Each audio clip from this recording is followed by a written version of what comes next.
বর্তমান বিশ্বের সবচেয়ে ধনী টেসলা এবং স্পেস এক্সের CEO Elon Musk football club Liverpool কিনতে আগ্রহী, এমনটাই জানিয়েছেন ইলন মাস্কের বাবা ইরল মাস্ক।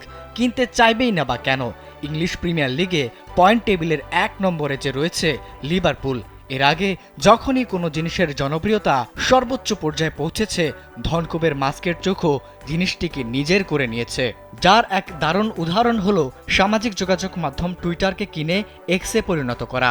যেহেতু বিশ্বের শীর্ষ ধনী ব্যক্তির চোখ এখন প্রিমিয়ার লিগের শীর্ষ এবং সফলতম ক্লাবটির দিকে, তাই তো বিষয়টিকে অবশ্যই গুরুত্ব সহকারে নিতে হবে।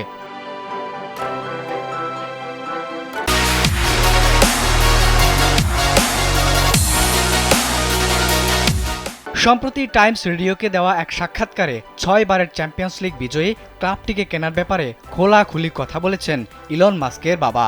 বলেন, তার ছেলে লিভারপুলের মালিকানা পেলে অনেক খুশি হবেন।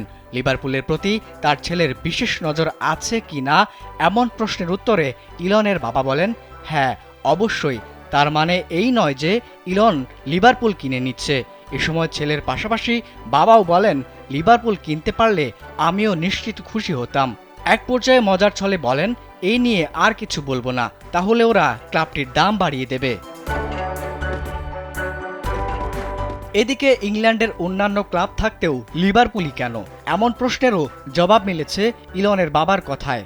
বলেন, মাস্ক পরিবারের সঙ্গে লিভারপুলের যে পারিবারিক যোগসূত্র রয়েছে। সিনিয়র মাস্ক বলেন, জন্মসূত্রে ইলনের দাদি ছিলেন লিভারপুলের বাসিন্দা। এছাড়া সেখানে তাদের আত্মীয়তা রয়েছে, সুতরাং লিভারপুলের সঙ্গে তারা জড়িয়ে আছেন। তবে মাস্কের আগ্রহ থাকলেও ক্লাব বিক্রির কোনো ইচ্ছাই নেই মালিকপক্ষের। ইরল মাস্কের বক্তব্যের প্রেক্ষিতে ফেনওয়ে স্পোর্টস গ্রুপের বরাত দিয়ে ব্রিটিশ গণমাধ্যম দ্য টাইমস দাবি করেছে, টেসলা ও এক্সের মালিক লিভারপুলের আমেরিকান মালিকপক্ষের সঙ্গে এই ব্যাপারে কোনো যোগাযোগ করেননি।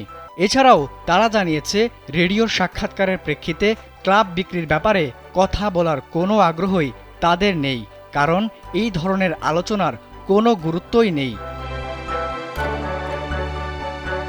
শেষ পর্যন্ত ইলন মাস্ক ক্লাব কিনবেন কিনা সেটিও দেখার জন্য এখন শুধুমাত্র সময়ের অপেক্ষা।